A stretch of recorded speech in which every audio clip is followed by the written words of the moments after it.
Smart Hulk को अलविदा कह दो क्योंकि ग्रीन रेंज मॉन्स्टर ऑफिशियली 2026 में वापस आ रहा है। अर्ली एरा एमसीयू के फैंस फाइनली सेलिब्रेट कर सकते हैं। ब्रूस बैनर का अल्टर ईगो हल्क अब वापस बिग स्क्रीन पर आ रहा है। मार्क रफेलो का green power house version last time अपनी फुल हल्किंग फॉर्म में एवेंजर्स इन्फिनिटी वॉर में दिखा था और वहां भी सिर्फ थोड़े टाइम के लिए।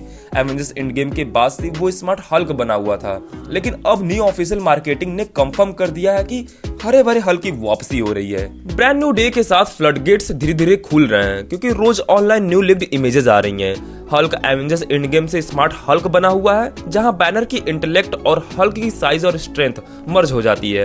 एंड गेम के बाद बैनर सिर्फ स्मार्ट हल्क फॉर्म में ही नहीं बल्कि कुछ और फॉर्म में भी दिखा है। Shang Chi and the Legend of the Ten Rings के पोस्ट क्रेडिट सीन में बैनर ह्यूमन फॉर्म में था। वो एक specially design inhibited device use कर रहा था जो सी हल्क में एक्सप्लेन किया गया है, जिससे उसका पहले इंजर्ड आर्म हील हो सके और साथ ही हल्क पर्सोना कंट्रोल में रहे। इसके अलावा जिस कार क्रैश की वजह से जेनिफर वॉल्टर्स सी हल्क बनी, उसके बाद फैंस ने हल्क को last time smart Hulk form में ही देखा, जो काफी टाइम तक उसका फाइनल ऑन स्क्रीन फॉर्म माना जा रहा था। अब लगभग 4 साल बाद वापस आते हुए स्पाइडरमैन को सेवेज हल्क का सामना करना पड़ेगा।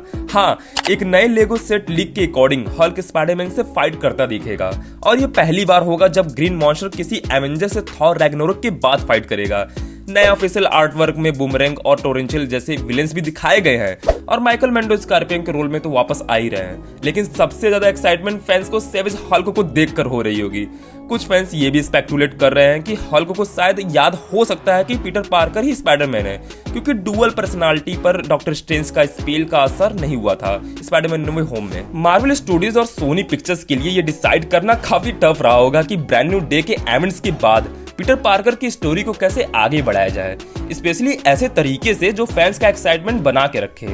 हल्क को एक मेजर सपोर्टिंग कैरेक्टर बनाना बिल्कुल परफेक्ट मूव लगता है, क्योंकि ये दोनों मार्वल के सबसे आइकॉनिक कैरेक्टर्स में से एक है और एमसीयू में अब तक इनका स्क्रीन टाइम साथ में काफी कम रहा है। ब्रांड न्यू डे में बैनर से एक्सपेक्ट भी किया जा रहा है कि वो एक मेंटर और एक थ्रेट दोनों रोल्स में प्ले करें।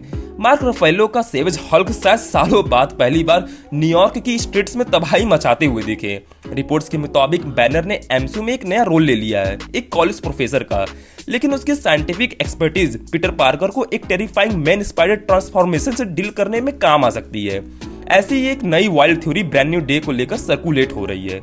यह भी माना जा रहा है कि बैनर को सेवेज हल्क के रूप में अनलिश करने के पीछे एक मिस्ट्री माइंड कंट्रोल विलेन हो सकती है और स्पेकुलेशन ये तक जा रही है कि वो सैडी सिंह हो सकती है और वो जिन ग्रे का रोल प्ले कर रही हो। तो ओवरऑल 2026 में बैनर की डुअल आइडेंटिटी पूरी तरह वापस आने वाली है और स्टोरी में काफी सरप्राइजेस भी एक्सपेक्ट की जा रही हैं। जब स्पाइडरमैन ब्रांड न्यू डे 31 जुलाई को थिएटर्स में रिलीज होगी, चाहे रिपोर्ट्स ये कह रही हो कि हल्क एवेंजर्स डूम्सडे के लिए रिटर्न नहीं कर रहा, फिर भी ये एमसीयू में हल्क रिवाइवल की सिर्फ शुरुआत हो सकती है। एंड ऐसे में ऑडियंस आपके क्या थॉट है इसके ऊपर आप कमेंट में जरूर से बताइएगा और मैं आपसे मिलता हूँ नेक्स्ट वीडियो में। तब तक के लिए देखते रहिए अनसोल्ड।